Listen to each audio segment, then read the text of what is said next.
Welcome to Maths with EJD. In this video, we continue with set theory as we discuss relations and functions. Straight to the point, let's talk about relations. Okay, relations. Okay, of course, I guess I want to switch up my markers. Say I want this now, and then I can use this. Okay. All right. So talk about relations. So a relation, right? A relation between two sets, is a collection, okay, is a collection, of ordered pairs, we talked about we talked about Cartesian products, which can also be ordered pairs, triples, and all the rest, except that relations may just be subsets of all the ordered pairs. So a relation between two sets is a collection of ordered pairs, where the first element, where the first element is from the first set, and the second element and the second element is from the second set. So this talks about some kind of matching from set to set. So it bears a bit of resemblance with Cartesian products, except that I mean they have little differences, as we're going to see in the execution of this. Okay, so mathematically,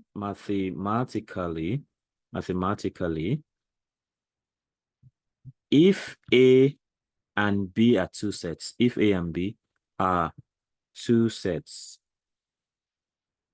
a relation R from A to B is defined as a subset, all right, as a subset of the Cartesian product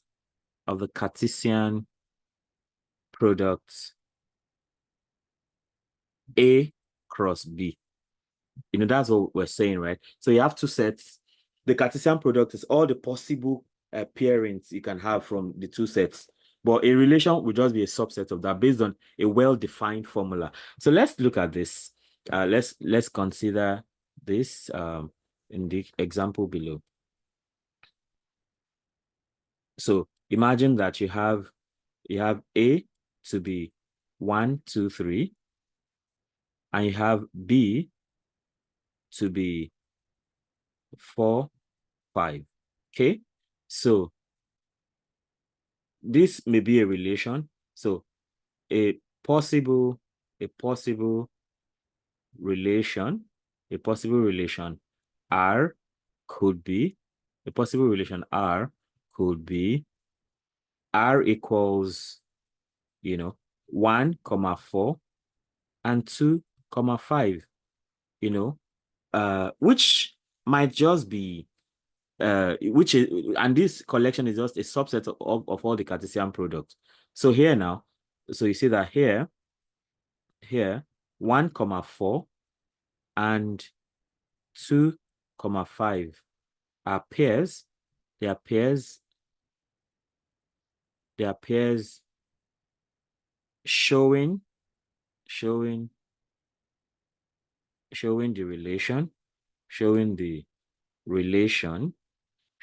the relationship between elements of sets A and B, elements of set A and set B.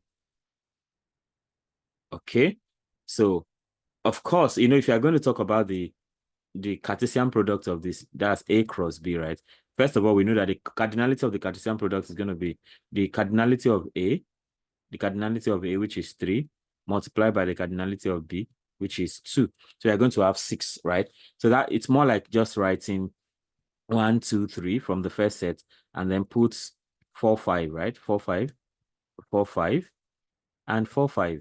So that at the end of the day, the possible pairs you're going to have will be 1, 4, okay? 1, 4 like this, 1, 5 the next, then 2, 4, 2, 5, then 3, 4, and 3, 5. So this is actually the Cartesian product of these two sets. So you see that this relation 1, 4, and 2, 5, they are just subsets of what we have as the Cartesian product. So generally speaking, a relation is simply a subset of a Cartesian product. All right. So that's settled. Let's talk about types of relations. Really important. Types of relations. Types of relations. So don't forget, relations are subsets of Cartesian products. Types of relations. So first one is the reflexive relation. Reflexive. So that projects the idea of reflection. So it's more like you look into a mirror, you see yourself. So that is the idea of a reflexive relation. So you can say that a relation R on a set A. So that's a set reflecting on itself. That's what a reflexive relationship is. So a relation R on a set A is reflexive if every element in A is related to itself,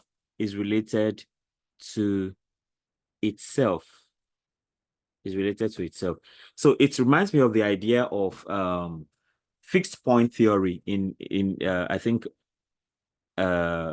mathematical analysis, where f of x is equal to x, something like this. So, but that's in fixed point theory.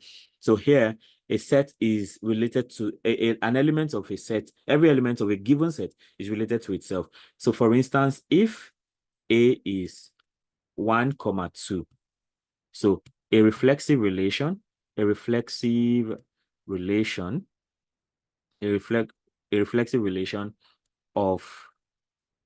a reflexive relation rather, a reflexive relation could be R equals, so every element is related to itself. So 1 is related to 1, 2 is related to 2, 2 is related to 2, and that is a reflexive relation. So every element of a given set is related to itself. That is a reflexive relation. Okay, let's go to the second type of relation. Second type of relation, we have what we call symmetric relation. So as that may imply, so symmetricity is all about two halves of something being the same. I mean, each half of something is the same. Okay, I forgot to show the formal mathematical way. So formally, right? Formally, we can write this formally for every A which belongs to set A. So we say A is mapped to A, and they also belong to the relation, okay? So that's the formal way to put this.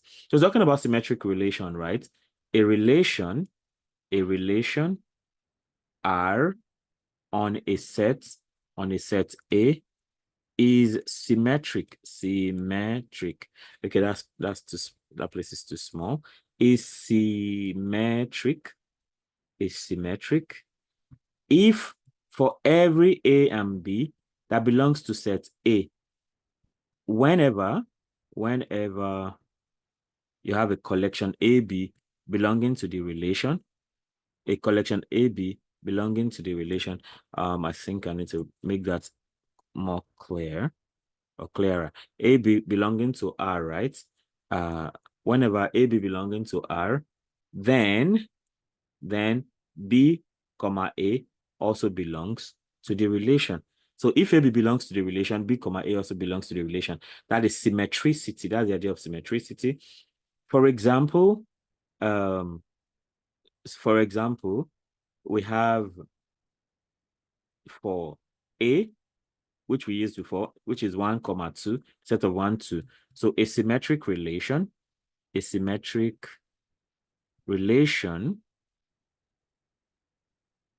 could be R equals 1 comma 2, and then 2 comma 1. That's what we said here. So if AB belongs to R, then BA also belongs to R. So we have R 1 comma 2, 2 comma 1. That is symmetric. So 1, 2, 2, 1, 1, 2, 2, 1. So if you divide it in the middle and you go to the right, you have 2 1. If you go to the left, you also have 2 1. That's the idea of symmetricity, symmetric relation. Okay, so let's talk about transitive relation. That's the third one. Transitive relation. 3, transitive. So we've talked about reflexive, symmetric, now transitive relation. Okay, so a relation R on a set A, is transitive,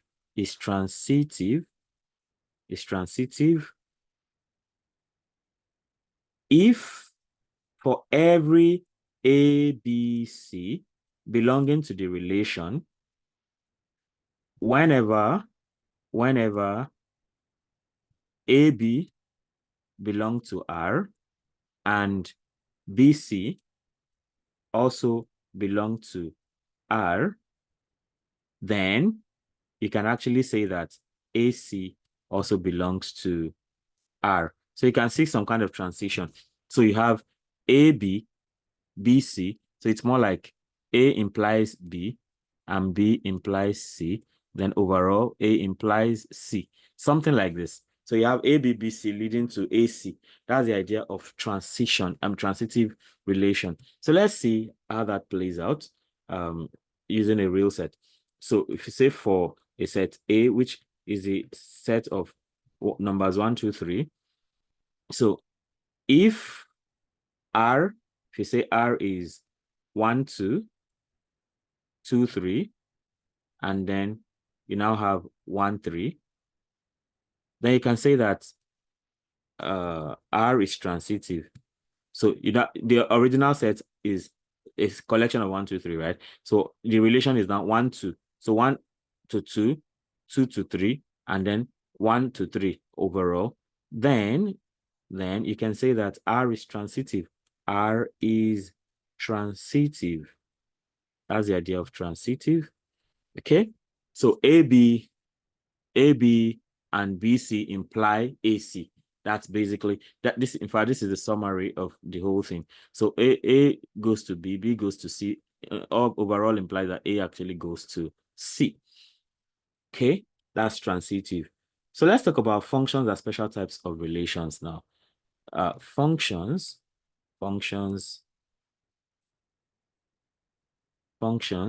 as special types of relations.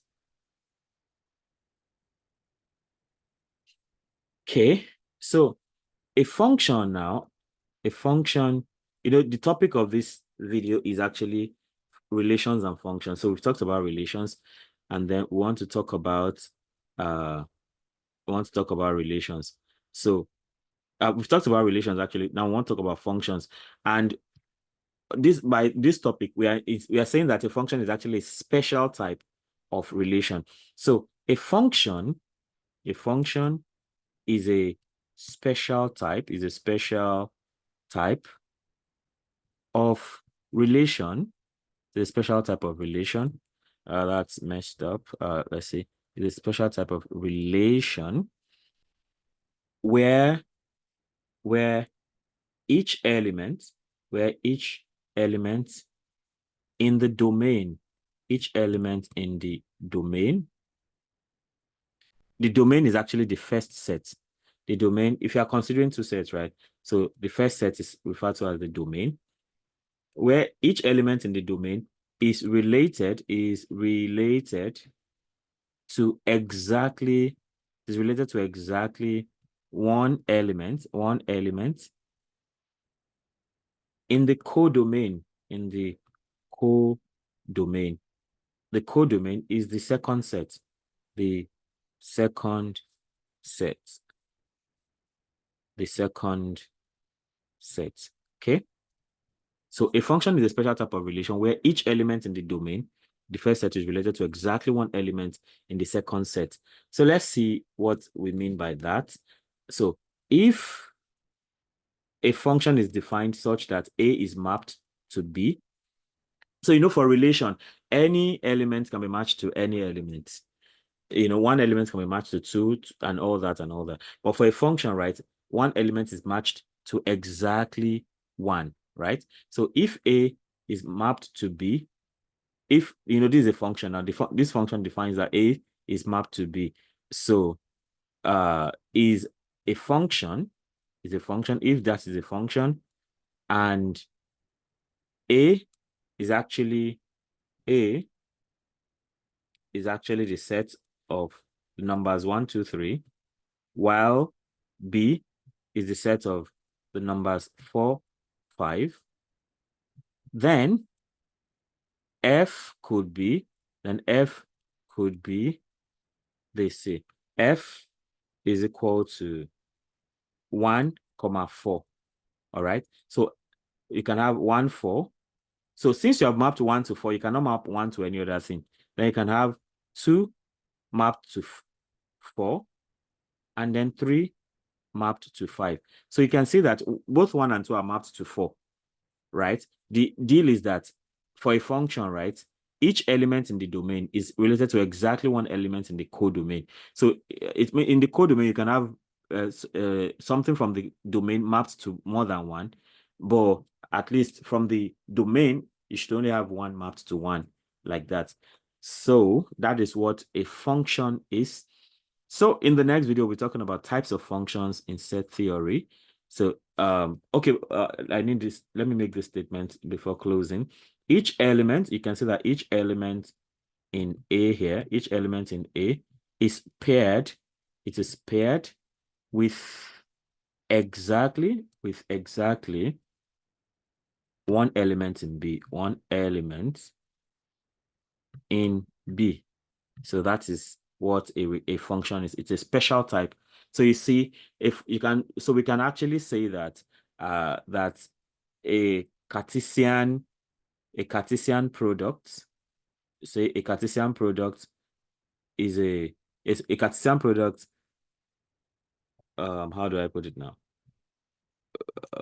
If this is correct, a function, the subset of a relation, and a relation is a subset of a Cartesian product. It's a subset of a Cartesian product, if you like. Something like this. I hope that representation is correct. Okay, so with this, we come to the end of this video as we consider types of functions in set theory in the next video. So if you have not subscribed, of course, you don't want to miss the other content coming your way. So you want to subscribe, hit the notification bell so you can get alerted when a new video is released. And of course, comment, like, and share. See you in the next video.